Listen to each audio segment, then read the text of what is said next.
My question to you is, why do you think Allah created the universe the way He did? Why did He make very specific cosmological references in the Quran the way He did? And lastly, why do you think Allah told us that everything is written on the preserved tablet prior to the universe's existence? Allah is all-knowing. We believe that Allah has His reasons for everything. We are told that we should not question those reasons. Many of the times, our human brains could not even begin to comprehend them in the first place. But that does not mean we should not pursue the truth to the fullest extent. What if Allah wanted us to reveal the secrets to the universe and gave us the tools to do so? And this is where we get into quantum physics. It's important that you read my article on parallel universes in Islam relating to free will, or you can just watch my pinned video. Right now, we are going to build an entire universe in the eyes of a believer. We will be talking about the many worlds interpretation of quantum physics, the Big Bang Theory, Hubble's law, Einstein-Rosen bridge, and Quranic verses. I'm not going to go too in-depth in the physics because I want to help you conceptualize this idea. I'm going to keep my explanation very simplistic. And let's start with the article that I've already written, the reason you all are here. The takeaway from this article is that I believe we have free will and simultaneously Allah knows everything we will do. That knowledge does not equal causation. Humans do not create anything. The only ability we have is the ability to choose. And Allah knows everything we could do because He knows all of our possibilities. Conveniently, the many worlds interpretation of quantum physics backs this theory, that alternate realities exist due to superpositions. All possibilities are happening simultaneously and we only experience one outcome. All possibilities live within their own realities. We just experience one. Why does the quantum mechanics of this interpretation make sense? Why does it align so well with Islam? Keep that question in the back of your head as we move on. I believe that Allah created the universe in a very specific way, a way that we were able to actually understand it. We've built an entire universe, and what we've learned so far is that theoretically all universes are their own reality.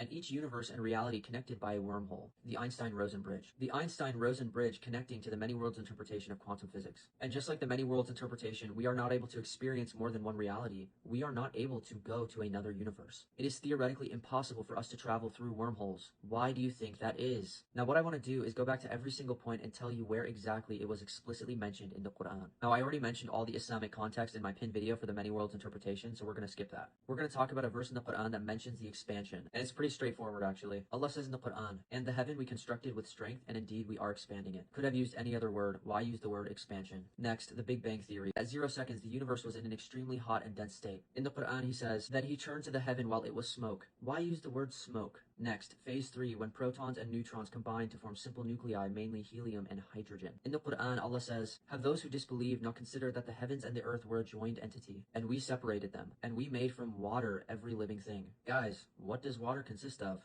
Hydrogen. Why did Allah use the word water? Interesting. And it also says in another verse very simply that Allah created every living thing from water. Now I want to talk about the preserved tablet. Allah is all-knowing. He does not need anything. So why did He create the preserved tablet? I can't give you Allah's reasoning, but I can theorize what the purpose behind the preserved tablet is. And I believe it's the same reason why Allah created the universe in such a specific manner in which we could understand. And it is as simple as that, so we could understand. Allah knew that humans were curious by nature.